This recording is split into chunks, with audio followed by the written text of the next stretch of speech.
Market లో invest చేసి మీ డబ్బులు డబుల్ చేసుకోవాలనుకుంటున్నారా? సుందరరామిరెడ్డి గారి లైవ్ సెమినార్ కి అటెండ్ అవ్వండి. నమస్తే రమ్మగారు. నమస్తే జయ. రమ్మగారు, లౌక్యంగా ఉండటం అంటే ప్రతి సందర్భంలో మనం నోటికి అంటే మనం ఏం మాట్లాడాలనుకుంటే నాకు ఒకటి అనిపించింది, ఒక పని ఎవరో చేస్తున్నారు, అది నాకు నచ్చలేదు అని నేను స్ట్రైట్గా చెప్పేయగలగాలి. చెప్పకుండా దాన్ని కొంచెం లౌక్యంగా ఆలోచించి ఇలా చేస్తే బాగోదేమో, అలా చేస్తే ఇంకొంచెం బాగుంటుందేమో అలా చెప్పే తత్వం ఒకటి. ప్రతిసారి లౌక్యంగానూ చెప్పలేకపోతాం. అందుకని ఉన్నది ఉన్నట్టుగా మొహం మీద చెప్పేశామనుకోండి, శత్రువుల సంఖ్య అలా అలా అలా పెరిగిపోతూ ఉంటుంది. సమాజానికి మనం కొంచెం దూరంగా ఉంటామేమో అనిపిస్తూ ఉంటుంది. ఏంటి లౌక్యత అనేది తెలియకపోతే. కానీ కొంతమందికి ఇష్టం ఉండదు రమ్మగారు.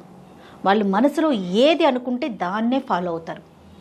అది ఎదుటి వాళ్ళకి నచ్చచ్చు, నచ్చకపోవచ్చు, వాళ్ళు మనతో ఉండొచ్చు, ఉండకపోవచ్చు కదా. ఇప్పుడున్న రోజును బట్టి లౌక్యంగా ఉండటం అనేది నేర్చుకోవాల్సిన విషయమేనా, అసలు అవసరమేనంటారా? నేర్చుకోవడం అంత సింపుల్ కాదంటాను. నేర్చుకోవటమే సింపుల్ కదా, బై బర్త్ ఉండాలా? వాళ్ళ సహజమైన తీరు, వాళ్ళ మీద వాళ్ళకి విపరీతమైన కంట్రోల్ ఉండాలి జయ, విపరీతమైన కంట్రోల్ ఉండాలి. ఇప్పుడు నేర్చుకోవటానిక నేర్చుకోవాలంటే ఒక సందర్భంలో చేస్తావు, ప్రతి సందర్భంలోనూ నువ్వు లౌక్యంగా చేయాలంటే నువ్వు ఎప్పుడు క్యాలిక్యులేటెడ్ ఐడియాస్ తోటే ఉండాలి. నువ్వు ఎలా ఉన్నావో అలాగే నువ్వు ఉండలేకపోతావు. కొంతమంది సహజంగా లౌక్యంగా ఉండేవాళ్ళు ఉంటారు. వాళ్ళు ఎంతసేపు బ్రెయిన్లో గుణించుకుంటూనే ఉంటారు. నేను ఇలా అంటే వాళ్ళు ఇలా అంటారు, తర్వాత అలా అవుతుంది, అది నాకేమైనా ఇబ్బంది అవుతుందా అని ఆలోచిస్తారు. ఇప్పుడు ఏంటంటే ఈ డిప్లొమాటిక్గా ఉండటం లౌక్యం అంటే అదే. లౌక్యానికి సరైన అర్థం ఏంటంటే లోకంతో సజావుగా వెళ్ళటం కోసం చేసేది. ప్రపంచంతో మన సంబంధ బాంధవ్యాలు పాడవకుండా మనం మెయింటైన్ చేయాలంటే we have to play diplomacy. లౌక్యంగా ఉండాలి. అది మనం తోబుట్టువులు, అన్నదమ్ములు, అక్క చెల్లెలు వాళ్ళతో కూడా ఉండాలి రమ్మగారు. అక్కడ కూడా యాక్ట్ చేయాల్సిన అవసరం ఉంది. యాక్షన్ ఏంటి, దాన్ని యాక్షన్ అని ఎలా అంటాం? లౌక్యం యాక్షన్ కాదు, అది అసలు యాక్షన్ కాదా? ఖచ్చితంగా కాదు. డిప్లొమసీ అనేది యాక్షన్ అని అనుకోకండి, అది తప్పు. ఇప్పుడు మా అక్క చేసే పని నాకు నచ్చల, నేను స్ట్రైట్గా అక్క నువ్వు చేయి మాకే, ఇది నాకు బాగోలేదు అని నేను చెప్తే నువ్వు సూటిగా చెప్పినట్టు దానికి సూటిగా ఇలా చేస్తే అలా అవుతుందేమోనే, ఇలా చేయకూడదేమో అని చెప్పటం, అది లౌక్యం కాదా? లౌక్యం ఎందుకు అవుతుంది? నువ్వు తనకు సలహా చెప్పావు, నువ్వు చెయ్యొద్దని శాసించడానికి నువ్వెవరు? ఓకే, చేయకూడదు చేస్తే అలా అయిపోతుందని చెప్పడానికి కూడా నువ్వెవరు? సలహా చెప్పడానికి నువ్వు పనికొస్తావు, నివారించడానికి నువ్వే కాదు ఎవ్వరూ పనికిరారు. ఈవెన్ అమ్మా నాన్న కూడా అది పనికిరాదు. చెప్పాలి దీనివల్ల ఈ కాన్సిక్వెన్స్ వస్తుంది, లేదా దీనివల్ల ఇది సరి అయిన పని కాదు, ఈ పని కాదు నువ్వు చెయ్యొద్దని నివారణ మనం ఎవరినీ చేయలేం జయ. లోకం ఎట్లా ఉంటుందంటే అప్రియస్య తు పథ్యస్య వక్త శ్రోతాచ దుర్లభ అని. అప్రియము పథ్యము మనకు నచ్చదు, మనకు ఉపయోగపడుతుంది, ఇలాంటి విషయాలు ఉంటాయి కదా. మనకు ఒళ్ళు మండిపోతుంది, ఏంటి బోర్డు సలహాలు ఇస్తారు అనిపిస్తుంది.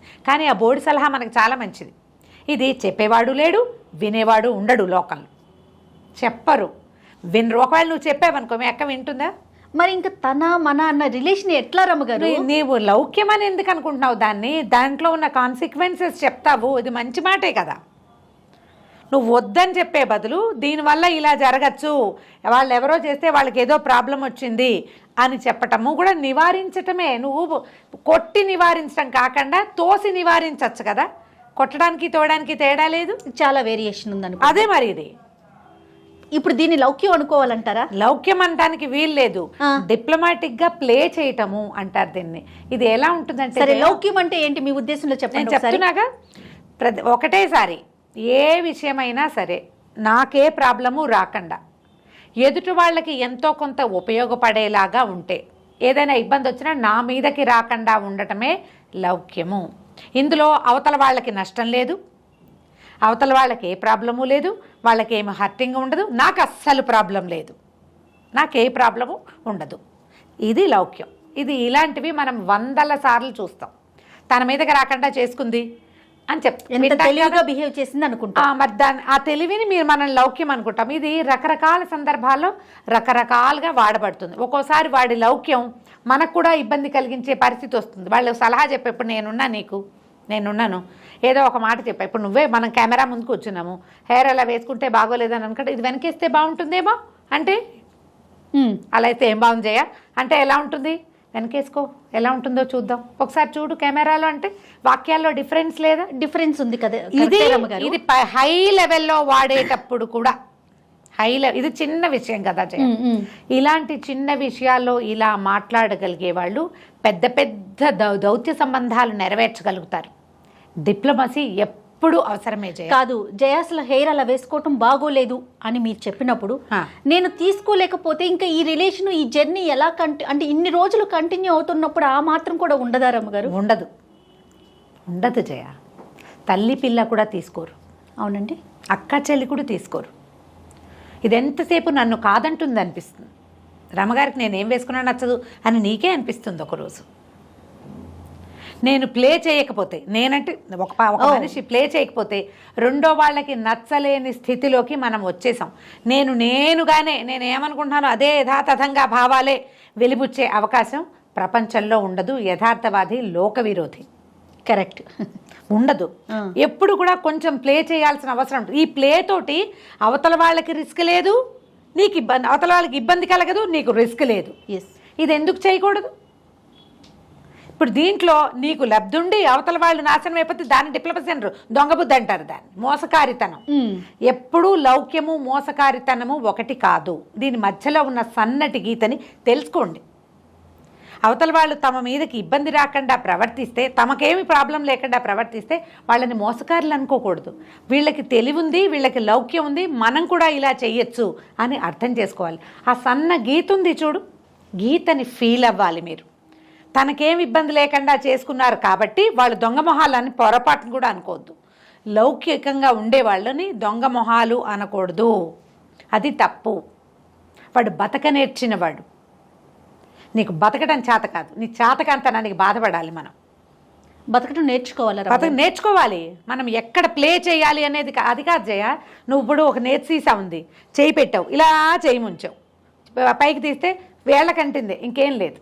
నువ్వు నెయ్యి తీయాలంటే ఏం చేయాలి? స్పూన్తో తీసుకోవాలి. ఎందుకు? చేయి పెట్టు, వేళ్ళు వంచితే పొందిగా తీసుకోవటం మొత్తం వస్తుంది. వేలు వంచడం తప్ప సీసా ఇచ్చావు నువ్వు, నాకు చేయి పెట్టి తీసుకోండి రమ్మగారు అన్నావు. చేయి పెట్టమంటే నేను అలా పెట్టమన్నాను, ఈవిడ ఇలా పెట్టిందని నువ్వు ఎలా అంటావు చెప్పు? వంచటం నేర్చుకోవాలి. నువ్వు వంగు, నీకు ఇబ్బంది లేదు, నీకు కావాల్సింది వస్తుంది. ఈ లౌక్యానికి మోసకారితనానికి ఒక తేడా ఉంది. అవతల వాళ్ళని మోసం చేయటం అని అనుకోవద్దు. ఇప్పుడు చూడు, ఊటికే మెప్పులు, చాలా ఎంత బాగుందో అలాంటి మాటలు దొంగ మాటలు. బాగుందా, ఇది బాగానే ఉందంటే బాగానే ఉంది, కొంచెం సర్దుకుంటే బాగుంటుంది అని చెప్పటం లౌక్యం. ఏది కరెక్టో చెప్పు? మెచ్చుకునే అంటే నొప్పించకుండా మాట్లాడటమే కరెక్ట్ కదా. కరెక్ట్. కానీ కొంతమంది మరి మాట్లాడలేకపోతారు కదా రమ్మగారు. మరి నేర్చుకోవాలి కదా. నేర్చుకోవాల్సిందే. ఖచ్చితంగా. దెబ్బలు తగులుతాయంటారా? తగులుతాయి. వాళ్ళు ప్రతిసారి అవతల వాళ్ళ లౌక్యంతో వీళ్ళు మనసు దెబ్బతింటుంది జయ. వాళ్ళు భలే లౌక్యంగా ప్రవర్తించారు అనిపిస్తుంది. మనకు చేత కాదు అది. మన చేత కానప్పుడు మనం ఏం చేయాలి? అవసరమైనప్పుడు చేయి. రోజు నేర్చుకుని నిరంతరము ఇలా బతకాలంటే వల్ల కాదు. కొంతమందికి సహజంగా ఉంటుంది అది, కొంతమంది నేర్చుకుంటారు, డిప్లొమసీ నేర్చుకుంటారు. ఇంకా కొంతమంది ఏం చేస్తారు, సందర్భానుసారంగా ఆ ఒక సందర్భంలో ఇట్లా జాగ్రత్తగా మాట్లాడాను అని అనుకుంటారు. అది ఎవరో ప్రతి వాళ్ళకి అవసరమేగా. ఏదో ఒక దశలో నేను అలా చేయలేను అంటే నీకు చేత కాదు అని అర్థం. నేర్చుకో, అది అవసరము ప్రస్తుత సమాజానికి. మనం ఎందుకంటే ఇప్పుడు మన సమాజాలు ఎంత చిన్నవి జయ, మనకి ఎంతమంది ఉన్నారు? 1 లేదా 2 అంతేనా? ఇప్పుడు ఇవి కూడా మన ఇంట్లో మన వ్యవహారం, పక్కింట్లో పక్కింటి వ్యవహారం. ఈవెన్ అక్క చెల్లెళ్ళలో కూడా వాళ్ళ ఇంట్లో వంట వేరు, తీరు వేరు, ఆలోచన విధానం వేరు, జీవితం పట్ల వాళ్ళకుండే అవగాహన వేరు, మన అవగాహన వేరు. మనం పిల్లల్ని ఒక అందుకు చదివిస్తాం, వాళ్ళు ఇంకో అందుకు చదివిస్తారు. అవును. ఇప్పుడు నువ్వు నేను కలిసి ఉండాలంటే నీకు నాకు కూడా కొంచెం అండర్ ప్లే అవసరపడదా? ఈ ఉన్న సంబంధాలైనా మనం బాగా ఉంచుకోవాలి కదా.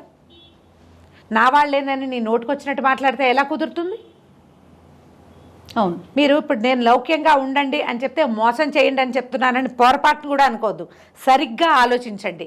దానికి దీనికి తేడా ఉంది. మీరు అది ఆలోచించలేకపోతారంటే మీకు చేత కాదని అర్థం. చేత కావట్లేదు. అవతల వాళ్ళ డిప్లొమసీని మెచ్చుకోలేకపోతే కష్టం. మెచ్చుకోవాలి మనం.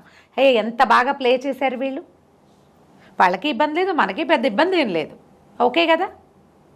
సో ఇది నేర్చుకోవాలి. ఇప్పుడు బాణాలు వేయటం నేర్పిస్తారు జయ.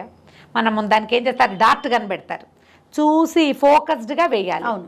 36 గీతలు ఉంటాయి, అందులో మొత్తం చివరి గీతలో కొట్టగలిగేవాడు ఒకడు. మొదటి ప్రయత్నంలోనే ఎవరైనా మధ్యలో కొట్టగలరా అసలు? ఒకటి ప్లాన్ చేస్తారు, క్రమంగా జీవితంలో నేర్చుకుంటారు. ఎప్పటికీ డిప్లొమసీ నేర్చుకోలేని వాళ్ళు కొంతమంది ఉంటారు, మహానుభావులు, దండం పెట్టాలి.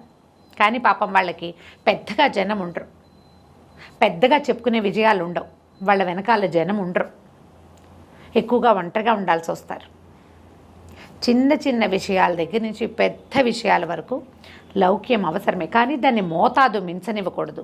లౌక్యాన్ని మోసకారితనం వైపుకి తీసుకెళ్ళకూడదు. కుటుంబ సభ్యులతో సహా లౌక్యం అవసరమే. ఇక్కడి నుంచి ఇక్కడికి ఈ ప్రయాణంలో ఏంటి, లౌక్యం నుంచి మోసగారితనం వైపు నడిచేస్తున్నాం అనుకోండి, కాలు చెయ్యి కూడా తీసుకుని వెనక్కి వచ్చేయాలి. అప్పుడు మనం మనుషులుగా మిగులుతాం.